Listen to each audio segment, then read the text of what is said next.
Hey guys, this is a Transformer Gundam, and today I'm going to be doing something a little different. I've been seeing a trend of reviewers doing their top figures of last year, and well, I figured I'd also join in that trend and talk about my top Transformers figures that I got in 2020. Well, I did recently get the Earthrise Kingdom Optimus Prime. I'm not going to count him in this list because, well, I got him this year. Well, anyways, since I bought 5 figures last year, this will be a top 5 list with number 5 being the worst, and number 1 being the best, obviously.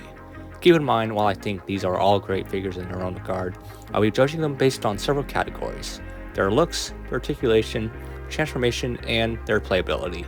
Now what I mean by that is, are the transformations fun? Is it easy to do? Does it stay together well? And most importantly, are there any quality control issues that take away from the playability factor? This area will play a big role in this ranking, and I also plan on giving each figure a score out of 10 based off my opinion. So without further ado, let's get started with number 5. So kicking things off at number 5, we have my most recently reviewed figure, that being Earthrise RC. While my review for that figure was greatly exaggerated, go check it out if you haven't already, I don't think this figure is necessarily bad. As for looks, I think she looks great, and without the backpack, she's a spitting image of her G1 self. The proportions are spot on, and I love her face sculpt. However, add the backpack on and things get less pretty. It is kind of annoying that you have to take the backpack off to make her look good, because let's be real, if the backpack wasn't removable, this figure would be a major disappointment. So while I don't like parts forming, I am glad that they made it removable and tried to incorporate it into her robot mode by turning it into a hoverboard if you don't want it on her back, which does add to her playability. Articulation is amazing for this figure, and even though I was kind of rough with handling the figure in my review, she can still stand pretty well, and I can get her into plenty of dynamic poses. And out of all the figures in this list, I definitely had the most fun posing her around. Now getting into her transformation, I know this has been widely debated in the Transformers community, but I'm sorry to say that I am not a fan of it. And it even isn't so much because of the fact that it is a shell former, and her whole robot mode just basically gets folded up under her car mode.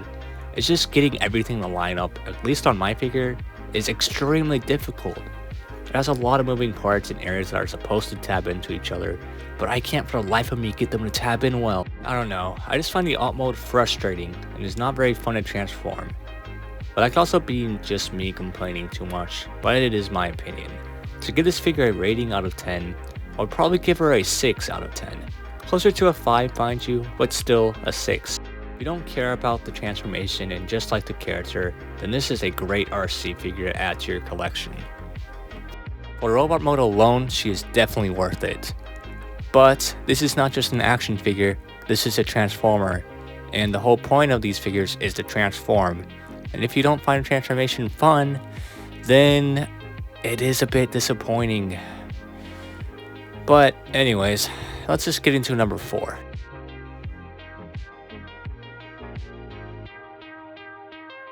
So coming in at number 4, we have Earthrise Jack. This is my first Earthrise figure I got, and I had very high expectations for it, and honestly, in some ways he was a bit of a letdown. Let me explain. It was mostly due to the fact that at least my copy had some quality control issues that unfortunately seem to be common issues with this figure. The most annoying is the fact that the front windshield part likes to fall off while you transform it. You can see how easy it is just to pop off, and while you transform it, a lot of times it'll just come off on its own. In my initial review for this figure, I was frustrated because it had some fitting issues. However, the more I transformed it, the easier it got, so it's not that big of an issue. But another issue I do have is this chest piece, which is on a hinge joint, likes to fall off when you go to swivel it around to the back for the transformation. Besides that though, I don't have many issues with this figure. I think he looks great, and while his articulation isn't as good as RC's, he's still a fun figure to mess around with. For the alt mode, although I had my grievances with it, once you get it transformed, it looks amazing. And I gotta admit, the transformation is pretty clever and it does a good job in hiding the robot mode. But man, I love all the detail it has on the side of the car. And overall, I'm just a really big fan of how this alt mode looks. To rank this figure, I'd probably give it a solid 7. If it wasn't for the quality control issues, this figure could be an easy 8. So yeah, let's move on to number 3. So we're getting down to the final 3, and this is where things started to get difficult for me. But at number 3, we have the Netflix version of Megatron. First, I have to say, for looks, the Netflix version of this figure with the metallic paint and the shading really helps take this figure to the next level. It takes a decent looking Megatron and gives him a premium look that really brings this figure up in the rankings in my opinion. As for the articulation, it isn't anything amazing and is on par with Earthrise Jack, but it has all the standard stuff you would expect. Since this is the Netflix version, he does come with extra accessories, which is nice, but honestly for me, it doesn't really help him too much in the rankings until really actually use them with him. For the transformation, it's okay at best. I wasn't particularly impressed or blown away by it, but it also wasn't as offensive as Earthrise RC's transformation. The tank mode again is alright. It does hold together fairly well, so I don't really have too many complaints with this alt mode. If this was just a standard Siege Megatron, I'd probably give this figure the same score as Jack, that being a 7. But since this is the superior Netflix version, which not only fixed a common issue with the original release had with the head not staying up in robot mode, but the amazing paint job just elevates this figure up to an 8 in my opinion. So which 2 figures are going to top this Megatron? Well, let's find out.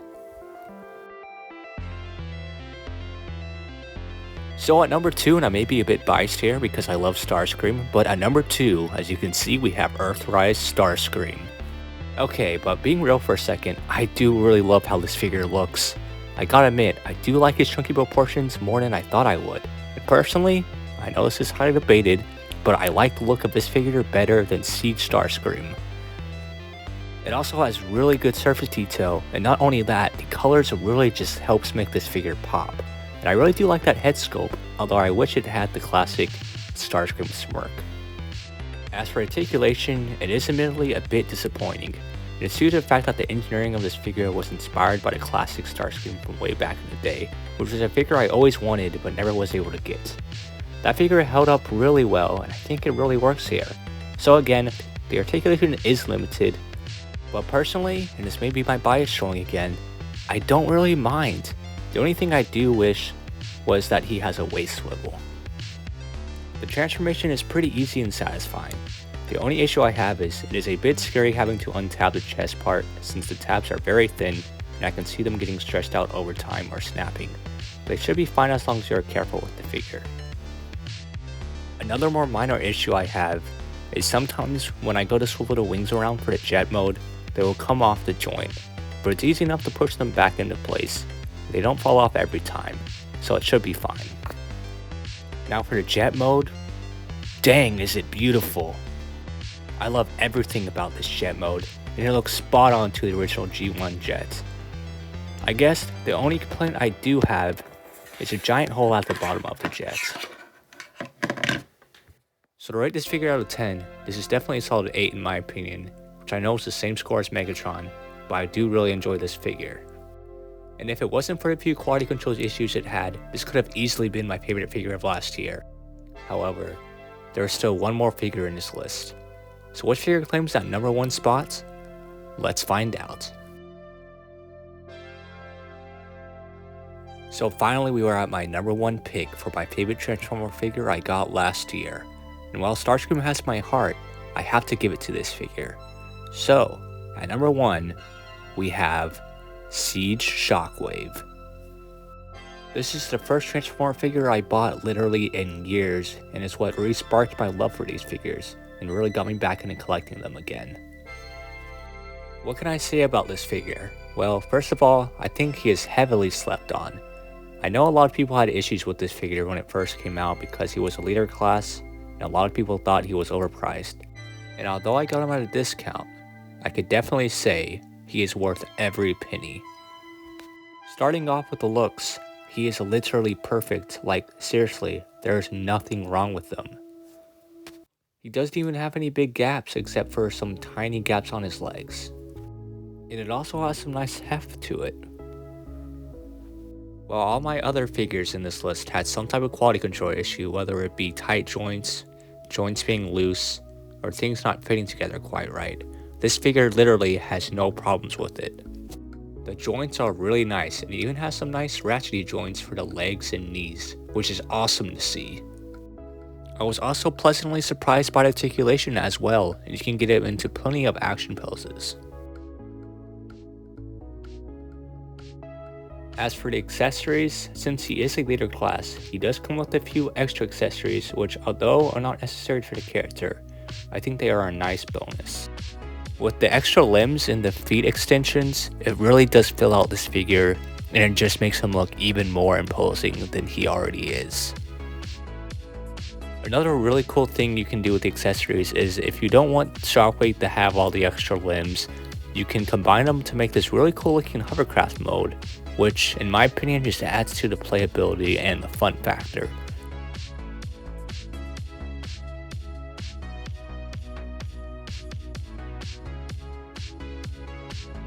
The transformation is fun and I have no issues with it whatsoever. It does have 3 alternate modes, although one isn't technically official, but really clever. However, for this video I'm only showing one of them off, which is the spaceship mode, which I think is honestly the coolest one out of all of them. So overall, I think this figure is a 9 out of 10. If this was just a standard Voyager class, then this would be a 10 out of 10 easy. The only thing that's really holding this figure back is the leader class price point, and that's really not the fault of the figure. But this figure has been out long enough that you may be able to get him at a discount. I ended up paying $38 for him on Amazon, and for that price, he is well worth it. This figure could even go toe to toe with the Masterpiece version. So if you can't afford the Masterpiece, this is definitely the Shockwave to get. And that will do it. That was my ranking of all the Transformers figures I got last year. Let me know what you guys think of my list. Did you agree with it? Was there anything you disagree with or would change? Let me know. I'll also be posting links to all of my reviews for these figures in the description, so if you want to see any of these figures I showed off today in more detail, definitely go check them out. If you guys want me to continue doing these ranking videos for this year, let me know and I will gladly do another video like this for 2021, and I will even do one for Gunpla as well if you guys are interested. Again, just let me know. Well, that will do it for this video. I had a lot of fun putting this together, so if you guys enjoyed it, don't forget to give this video a like, leave a comment if you have any questions, and be sure to subscribe to see more of my content. This year I really want to try to release one video a week, so we'll see if I can stick to it. Well, I'll see you guys in the next video. This is the Transformer Gundam, signing out.